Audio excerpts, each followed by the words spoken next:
Assalamu alaikum and good morning to all of you. মই আশা কৰোঁ লগতে দোৱা কৰোঁ তোমালোকে ভালে আছে, ঘৰতে আছে আৰু নিৰাপদে আছে। তো লকডাউন চলি থকাৰ কাৰণে আমি ই লাৰ্ণিঙৰ প্ৰচেছৰ সহায় ল'ব লগা হৈছে, যাৰ কাৰণে টিচাৰসকলে ঘৰতে বহি তোমালোকৰ কাৰণে ভিডিঅ' অডিঅ' বা নোটছ পাতি দিব লগা হৈছে। সেই হিচাপে আমি সপ্তাহত 4টাকৈ ভিডিঅ' ক্লাছ তোমালোকক দি আছোঁ, অডিঅ' ক্লাছ দি আছোঁ আৰু নোটছবিলাক দি আছোঁ। তাৰে অলৰেডি মই তোমালোকৰ প্ৰথম পাৰ্টৰ নোটছখিনি কমপ্লিট হৈ গৈছে। প্ৰথম পাৰ্টৰ নন প্ৰফিট অৰ্গেনাইজেশ্যনৰ পৰা আৰম্ভ কৰি ডিজিটেলাইজেশ্যন অফ পাৰ্টনাৰশ্বিপ ফাৰ্ম, এইটো হৈছে ফাৰ্ষ্ট পাৰ্ট। এইখিনিলৈকে মই তোমালোকক নোটছ দিছোঁ, অলৰেডি কমপ্লিট কৰিছোঁ। তো সদ্যহতে মই তোমালোকক আৰু ছেকেণ্ড পাৰ্টৰ পৰা নোটছ নিদিওঁ। আজি যিটো মই অডিঅ' ক্লাছ ল'লোঁ, অডিঅ' ক্লাছটোত ডিজিটেলাইজেশ্যন অফ পাৰ্টনাৰশ্বিপ ফাৰ্ম অংশীদাৰী ব্যৱসায় প্ৰতিষ্ঠানৰ আবাসন এইটো চেপ্টাৰো কমপ্লিট হ'ল। অৰ্থাৎ ক'বলৈ গ'লে মানে নোটছ দিয়া আৰু audio' class first part complete, video' class চলি আছে। গতিকে মই নেক্সট পৰৱৰ্তী ক্লাছ যিখিনি ল'ম তোমালোকৰ অডিঅ' ক্লাছ, সেইটো আকৌ মই প্ৰথম চেপ্টাৰৰ পৰা আৰম্ভ কৰিম অডিঅ' ক্লাছখিনি।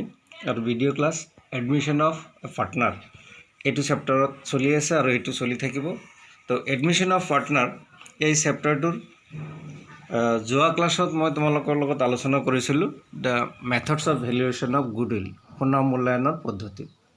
তাতে 3টা পদ্ধতি আছিলে, যেনে average profit method, super profit method আৰু কেপিটেলাইজেশ্যন মেথড। এই 3টা পদ্ধতিৰ প্ৰথম পদ্ধতিটো এভাৰেজ প্ৰফিট মেথড, তাৰে চিম্পল এভাৰেজ আৰু ৱেইটেড এভাৰেজ, সেই দুটা আমি আলোচনা কৰিছোঁ। তো আজি আলোচনা কৰিবলৈ লৈছোঁ চোৱা ছুপাৰ প্ৰফিট মেথড, অৰ্থাৎ অতিলাভ পদ্ধতি। তো অতিলাভ পদ্ধতিৰ অধীনত কেনেকৈ সুনামৰ মূল্য নিৰূপণ কৰা হয়। এই অতিলাভ পদ্ধতিত চাবা, অতিলাভ হৈছে this method is based on the super profit earn by a firm. অৰ্থাৎ এই পদ্ধতিটো হৈছে যে এটা ব্যৱসায়ী প্ৰতিষ্ঠানে অতিলাভ অৰ্জন কৰে, তাৰ ওপৰত ভিত্তি কৰি সুনামৰ মূল্যায়ন কৰা হয়। তো অতিলাভ কাক কয়? Super profit is the excess of actual profit. কোৱা হৈছে super profit is the excess of actual profit over the normal profit of A firm. অৰ্থাৎ এটা ব্যৱসায়ী প্ৰতিষ্ঠানে স্বাভাৱিকতে যিখিনি লাভ অৰ্জন কৰে তাতকৈ যদি কোনো ব্যৱসায়ী প্ৰতিষ্ঠানে অতিৰিক্ত লাভ অৰ্জন কৰে, এক্সিছ অতিৰিক্ত লাভ অৰ্জন কৰে, এই যে স্বাভাৱিক লাভতকৈ যিখিনি অতিৰিক্ত লাভ অৰ্জন কৰিলে সেই অতিৰিক্ত লাভখিনিকে কোৱা হ'ব ছুপাৰ প্ৰফিট। এতিয়া normal profit is the average profit earn by all the firms in the industry. ইয়াতে দুটা শব্দ আলোচনা কৰি আছোঁ। এটা আলোচনা হৈছে ছুপাৰ প্ৰফিট, ছুপাৰ প্ৰফিট, আৰু এটা পাই আছোঁ আমি ইয়াতে একচুৱেল প্ৰফিট,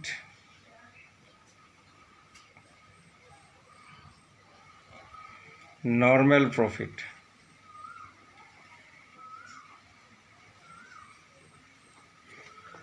এইমাত্ৰ কোৱা হ'ল super profit is the excess of actual profit, super profit SP।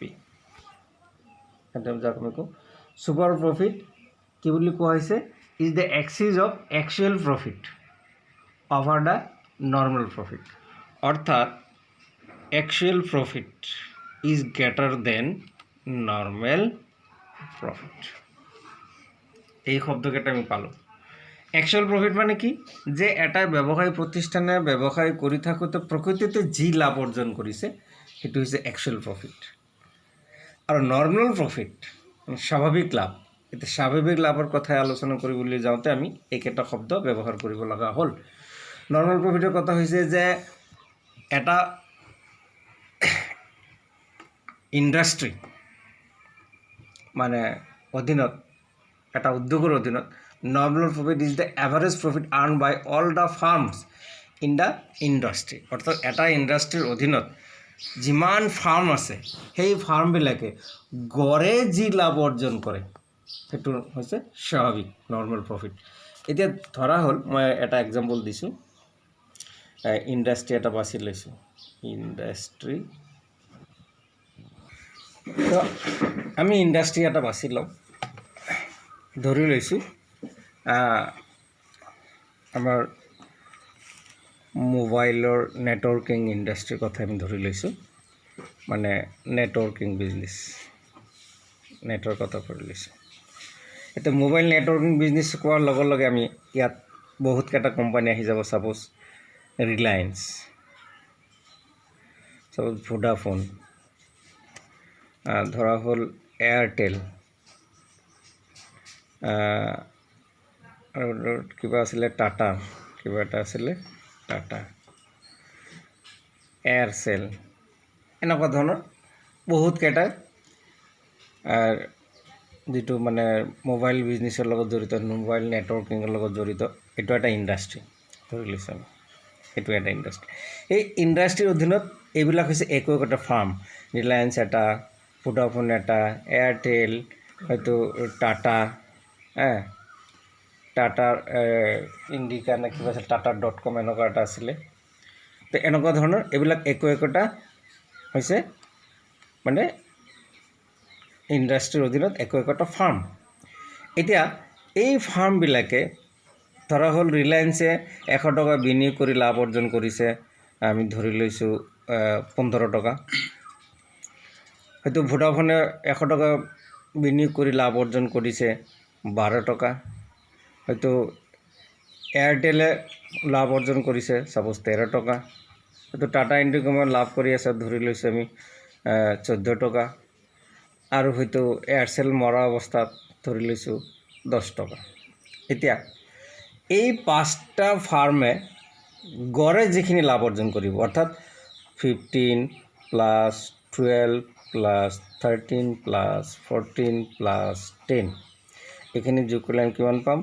0 4 3 7 2 9 5 14 4 7 1 2 3 4 5 6 64 divided বাই 1 2 3 4 5 5 হৰণ কৰিলে 5 15 5 12 60 12 আৰু 20ৰ ভিতৰত 4 অৰ্থাৎ গড়ে তেওঁলোকে লাভ অৰ্জন কৰিছে 12.4% এইটো হৈছে এভাৰেজ প্ৰফিট নাই সৰি এইটো হৈছে আমাৰ নৰ্মেল প্ৰফিট স্বাভাৱিক লাভ নট এভাৰেজ এইটো হৈছে আমাৰ স্বাভাৱিক লাভ এইটো নৰ্মেল প্ৰফিট গড়ে লাভ অৰ্জন যিটো পালোঁ আমি এইটো কোৱা হয় নৰ্মেল ৰেট অফ ৰিটাৰ্ণত যদি আমি যাওঁ শতাংশ হাৰত গ'লে হ'ব নৰ্মেল ৰেট অফ ৰিটাৰ্ণ অৰ্থাৎ 100 টকা বিনিয়োগ কৰি 12 টকা 40 পইচা অৰ্জন কৰিছে সেইটো হৈছে একচুৱেল প্ৰফিট হৈছে এতিয়া এই ইণ্ডাষ্ট্ৰি কেইটাৰ অধীনত বাকী গোটেই ফাৰ্মবিলাকে কি কৰি আছে গড়ে এইটো লাভ অৰ্জন কৰি আছে এতিয়া আমি ধৰি লৈছোঁ যে এইকেইটাৰ ভিতৰতে আৰু এটা হয়তো ইণ্ডাষ্ট্ৰি এই ইণ্ডাষ্ট্ৰিৰ অধীনত আৰু এটা হয়তো ফাৰ্ম নতুনকৈ আহি গ'ল আমি ধৰি লৈছোঁ ইয়াত আৰু এটা বিজনেছ আহি খুলি লৈছোঁ বাজাজ আহি গ'ল তো বাজাজ আহি সেম ব্যৱসায় কৰি আছে মোবাইলৰ নেটৱৰ্কিঙৰ বিজনেছ সোমাই কিনে তেওঁ অৰ্জন কৰি আছে 100 টকা বিনিয়োগ কৰি 17 টকা 17% এতিয়া চোৱা সুপাৰ প্ৰফিটটো হ'ব SP হ'ল যে একচুৱেল প্ৰফিট এইটো minus normal profit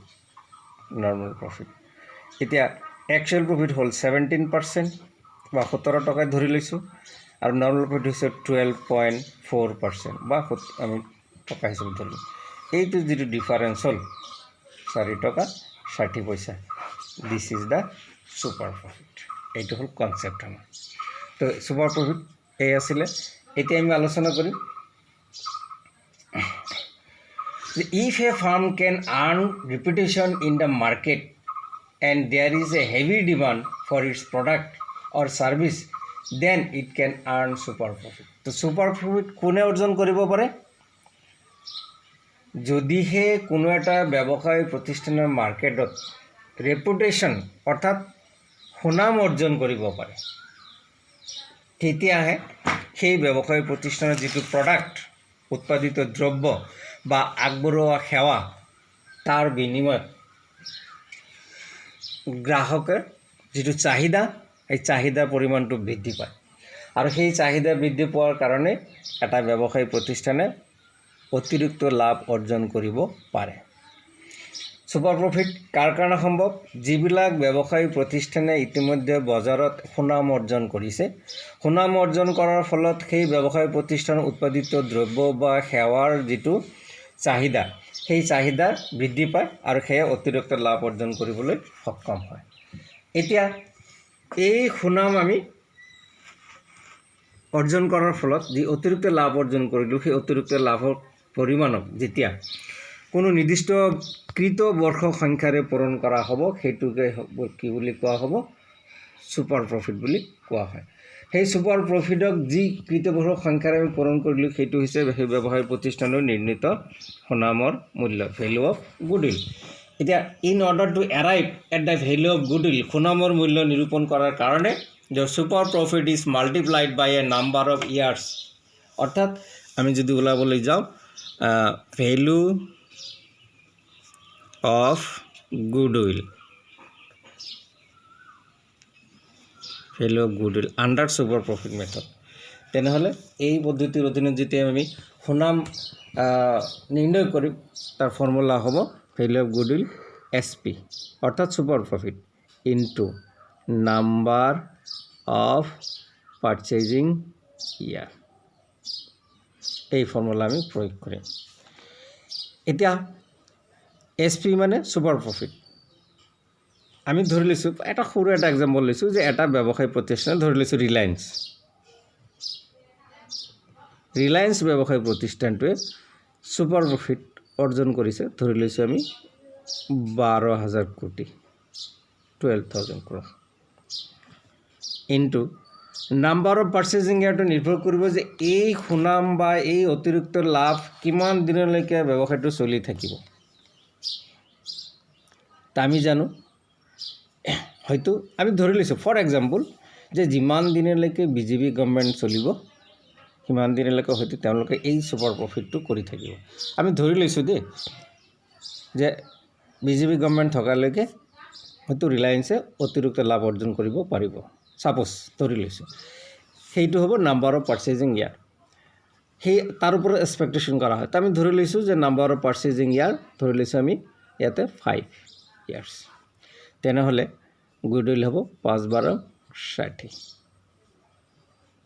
60,000। This is the value of goodwill, এইটো হৈছে সুনামৰ মূল্য এই পদ্ধতিৰ অধীনত। এতিয়া আমি যদি আৰু অলপ এক্সাম্পল সহকাৰে আলোচনা কৰিবলৈ যাওঁ, তোমালোকে যদি শ্ৰেণীৰামত নাই এবাৰ চাই ল'বা, নাথাকিলে মোক তোমালোকে জনাবা।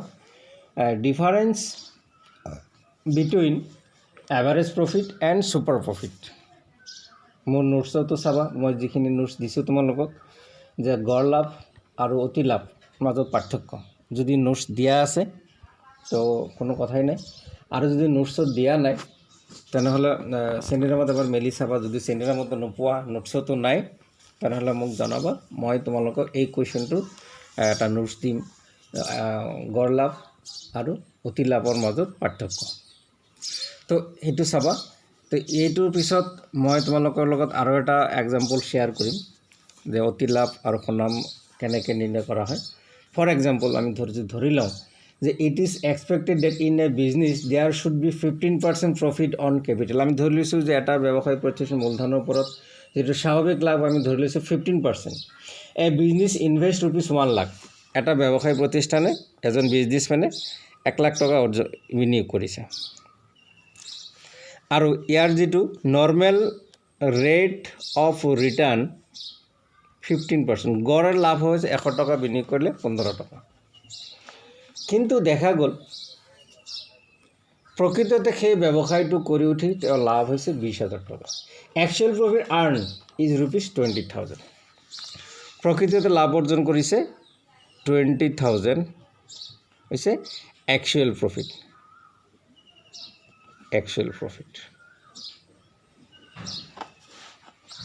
এতিয়া ইয়াৰ পৰা আমি SP ওলাব লাগে। Super profit. তো সুপাৰ প্ৰফিট ওলোৱাৰ কাৰণে আমাৰ আগতে কৈছিলোঁ যে সুপাৰ প্ৰফিট কেনেকৈ ওলাম আমি, যে actual profit minus normal profit. এতিয়া এটা ব্যৱসায়ী প্ৰতিষ্ঠানে 1 লাখ টকা বিনিয়োগ কৰিলে, মানে এটা ইণ্ডাষ্ট্ৰীৰ অধীনত যিমান ফাৰ্ম আছে তেওঁলোকে বিনিয়োগ কৰিলে 1 লাখ টকা বিনিয়োগ কৰিলে লাভ অৰ্জন কৰিব পাৰে 15%, 100 টকাত 15 টকা। তেনেহ'লে বিনিয়োগৰ পৰিমাণ যদি 1 লাখ হয় ইনটু 15%, তেনেহ'লে কিমান হৈ আছে ₹15,000। এইটো কি বুলি ক'ব পাৰোঁ আমি, নৰ্মেল প্ৰফিট। এইটো হৈছে নৰ্মেল প্ৰফিট, স্বাভাৱিক লাভ। তো ব্যৱসায় প্ৰতিষ্ঠানে একচুৱেল প্ৰফিট অৰ্জন কৰিছে কিমান, 20,000 টকা।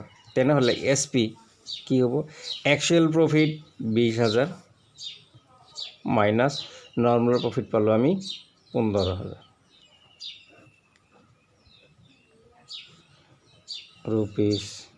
₹5,000 is the super profit। এই 5,000 হৈছে অতি লাভ। এতিয়া ভেলু অফ গুডউইল, ইয়াৰ পৰা যদি মই ল'ব বিচাৰোঁ ভেলু অফ গুডউইল, ফৰ্মুলা হ'ব SP into number of purchasing year. তো SP পালোঁ আমি 5,000 আৰু ধৰি লৈছোঁ নাম্বাৰ অফ পাৰ্চেজিং ইয়াৰ 3 দিয়া থাকিব, আমি ইয়াতে ধৰি লৈছোঁ 3। তেনেহ'লে এই ব্যৱসায়ী প্ৰতিষ্ঠানটোৰ সুনামৰ পৰিমাণ হ'ব 15,000। এতিয়া আমি আলোচনা কৰিম steps involved in valuation of goodwill under super profit method. অৰ্থাৎ অতিলাভ পদ্ধতিৰ অধীনত নিৰ্ণয় কৰিবলৈ কেনেকৈ সুনাম নিৰ্ণয় কৰা হয়, সেইটো হৈছে steps are involved in the valuation of goodwill under super profit method. Super profit মেথডৰ অধীনত কেনেকৈ সুনাম নিৰূপণ কৰা হয়। প্ৰথম, calculation of average profit. Number 1, 1 নম্বৰ কোৱা হৈছে কেলকুলেশ্যন অফ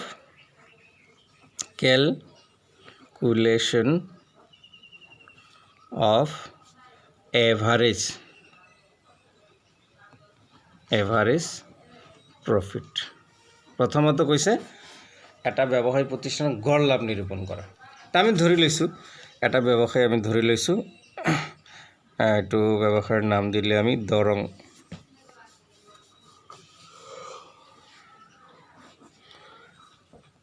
অইল ইণ্ডাষ্ট্ৰী,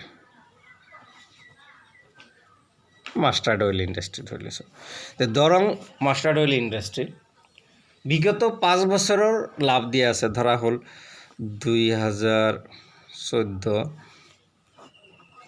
2015, 2016, 2017,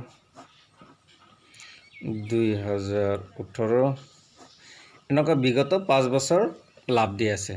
আমি ধৰি লৈছোঁ এইটো বছৰ লাভ 10,000, 15,000, সাপোজ 20,000, 25,000,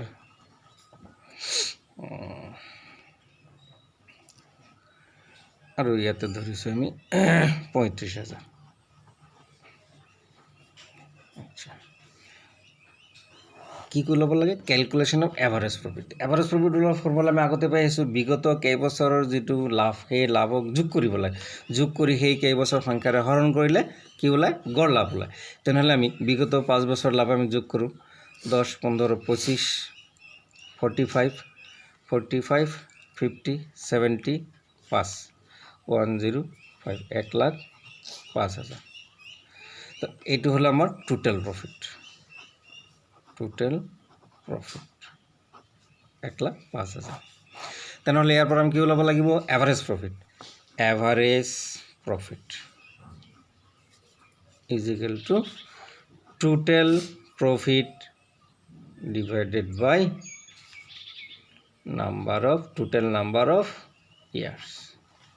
তেনেহ'লে টোটেল প্ৰফিট পালোঁ আমি 105 ডিভাইডেড বাই নাম্বাৰ আছে 5 বছৰ, তেনেহ'লে 21,000 হ'ব নেকি, 21,000 তেনেহ'লে আমি ইয়াতে কি পালোঁ এভাৰেজ প্ৰফিট 21,000 তো সেইকাৰণে কৈছে প্ৰথম পদক্ষেপত কৈছে কেলকুলেশ্যন অফ এভাৰেজ প্ৰফিট কেনেকৈ এভাৰেজ প্ৰফিট ল'ব লাগে আমি ওলালোঁ 2 number calculation of normal profit on capital employed on the basis of normal rate of return 2 নম্বৰত কোৱা হৈছে কেলকুলেশ্যন অফ নৰ্মেল প্ৰফিট এইটো কেলকুলেশ্যন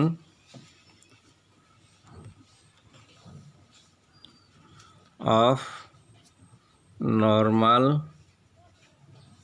প্ৰফিট স্বাভাৱিক লাভ এটা ব্যৱসায়িক প্ৰতিষ্ঠানে কিমান স্বাভাৱিক লাভ অৰ্জন কৰিছে সেইটো নিৰ্ণয় কৰিব লাগে কাৰ ওপৰত বেছ কৰি on the basis of normal rate of return স্বাভাৱিক প্ৰতিদানৰ হাৰৰ ওপৰত নিৰ্ভৰ কৰি এটা ব্যৱসায়িক প্ৰতিষ্ঠানৰ স্বাভাৱিক লাভ কিমান হৈছে সেইটো নিৰ্ণয় কৰিব লাগে তো আমি ধৰি লৈছোঁ যে এটা ব্যৱসায়িক প্ৰতিষ্ঠানে এই Darrang oil industry capital employed মূলধন বিনিয়োগ কৰিছিলে কেপিটেল এমপ্লয়েড ধৰি লৈছোঁ আমি ৰুপিজ 2 লাখ কেপিটেল এমপ্লয়েড কৰিছে 2 লাখ আৰু নৰ্মেল ৰেট অফ ৰিটাৰ্ণ যিটো নৰ্মেল ৰেট অফ ৰিটাৰ্ণ স্বাভাৱিক লাভৰ হাৰ যিটো আচ্ছা স্বাভাৱিক লাভৰ হাৰ হৈছে দিয়া আছে ফৰ এক্সাম্পল 10% এইটো কৈছে calculation of normal profit on capital employed তেনেহ'লে এতিয়া আমি নৰ্মেল প্ৰফিট যদি ওলাওঁ normal profit is equal two capital employed 2 lakh টকা নৰ্মেল ৰেট অফ ৰিটাৰ্ণ 10% তাৰ মানে কিমান হ'ব ৰুপিজ 20,000 এইটো হৈছে স্বাভাৱিক লাভ এইটো হৈছে কেলকুলেশ্যন অফ নৰ্মেল প্ৰফিট প্ৰথমতে স্বাভাৱিক লাভ কিমান হৈছে সেইটো নিৰ্ণয় কৰা আমি কৰিলোঁ ধৰি লৈছিলোঁ এটা এক্সাম্পল 3 নম্বৰত কৈছে কেলকুলেশ্যন অফ ছুপাৰ প্ৰফিট এতিয়া ছুপাৰ প্ৰফিট ওলাব লাগে ইয়াৰ পৰা 3 নম্বৰত কৈছে কেলকুলেশ্যন অফ ছুপাৰ প্ৰফিট তো কেলকুলেশ্যন অফ ছুপাৰ প্ৰফিট কৈছে কেনেকৈ ওলাব লাগিব calculation of super profit by deducting the normal profit from average profit এইটো কেনেকৈ ওলাম কেলকুলেশ্যন অফ ছুপাৰ প্ৰফিট কৈছে যে calculation of super profit by deducting the normal প্ৰফিটটো বাদ দিব লাগে কাৰ পৰা বাদ দিব লাগে এভাৰেজ প্ৰফিটৰ পৰা বা একচুৱেল প্ৰফিট এইটো যে আমি ওলাইছিলোঁ এভাৰেজ প্ৰফিট হৈছে কিমান আছিল 21,000 তো এই এভাৰেজ প্ৰফিটৰ আৰু এটা নাম হৈছে একচুৱেল প্ৰফিট মনত ৰাখিবা সকলো সময়তে যে মই একচুৱেল প্ৰফিট কম সেইটো নহয় কেতিয়াবা এভাৰেজ প্ৰফিট বুলি ক'ম কেতিয়াবা যে এভাৰেজ প্ৰফিট কম সেইটো নহয় একচুৱেল প্ৰফিটো ক'ব পাৰোঁ গতিকে ছুপাৰ প্ৰফিট আমি ওলাব লাগিব দিছে কেলকুলেশ্যনত ছুপাৰ প্ৰফিট কেনেকৈ ওলাব দিছে ছুপাৰ প্ৰফিট কেনেকৈ ওলাব দিছে যে নৰ্মেল প্ৰফিটটো বাদ দিব লাগিব কাৰ পৰা বাদ দিব লাগিব এছ পি নৰ্মেল প্ৰফিট বাদ দিব লাগিব এছ পি ওলাবলৈ হ'লে যে calculation of super by deducting the normal profit from average profit তো এভাৰেজ প্ৰফিট আমি পাইছোঁ এভাৰেজ প্ৰফিটৰ পৰা নৰ্মেল প্ৰফিট বাদ দিব লাগিব তেনেহ'লে এছ পি পাম ইয়াতে দিয়া আছে এভাৰেজ প্ৰফিট দিয়া আছে মানে আমি ধৰি লৈছিলোঁ 21,000 ওলাইছিলোঁ 21,000 এভাৰেজ প্ৰফিট বা একচুৱেল প্ৰফিট 21,000 টকা আৰু নৰ্মেল প্ৰফিট আমি নিৰ্ণয় কৰিলোঁ এটা এক্সাম্পল ধৰি লৈ 20,000 20,000 তেনেহ'লে এই ইয়াতে আমি নিৰ্ণয় কৰিলোঁ মাত্ৰ 1,000 টকা এইটো হৈছে অতি লাভ ছুপাৰ প্ৰফিট আৰু 4 নম্বৰ এতিয়া calculation of goodwill by multiplying the super profit by the given number of year of purchase এতিয়া আমি ওলাব লাগে goodwill calculation of goodwill under super profit method কেনেকৈ ওলাম চাবা goodwill is equal to SP into number of purchasing ইয়াৰ তেনেহ'লে এই অংকটোত আমি এক্সাম্পল যিটো লৈছিলোঁ SP কিমান পাইছোঁ 1000 টকা ছুপাৰ প্ৰফিট আৰু নাম্বাৰ অফ পাৰ্চেজ নেগাৰ আমি ধৰি লৈছোঁ 3 তেনেহ'লে ভেলু অফ গুডউইল হ'ব 3000 এই ব্যৱসায়িক প্ৰতিষ্ঠানটোৰ নামৰ মূল্য হৈছে 3000 টকা তো এই আছিল আমাৰ ছুপাৰ প্ৰফিট মেথডৰ অধীনত কেনেকৈ আমি ছুপাৰ প্ৰফিট নিৰ্ণয় কৰিব লাগে এই সম্পৰ্কে আমি আলোচনা কৰিলোঁ তো এইখিনি আছিল আমাৰ ছুপাৰ প্ৰফিট তো তোমালোকে এতিয়া শ্ৰেণীৰাম চোৱা বা বিবিধাম চোৱা যিখিনি কথা মই আলোচনা কৰিলোঁ এইখিনি মই বিবিধামৰ পৰাই মেইনলি আলোচনা কৰিলোঁ তো বিবিধামৰ যিটো ইলাষ্ট্ৰেশ্যন 9, 10 ধুনীয়াকৈ দিয়া আছে চাবা ইলাষ্ট্ৰেশ্যন 9, 10 তাৰপিছত মই নেক্সট ক্লাছত আলোচনা কৰিম কেপিটেলাইজেশ্যন মেথড তো আজিলৈকে এইখিনিকে সামৰিছোঁ ধন্যবাদ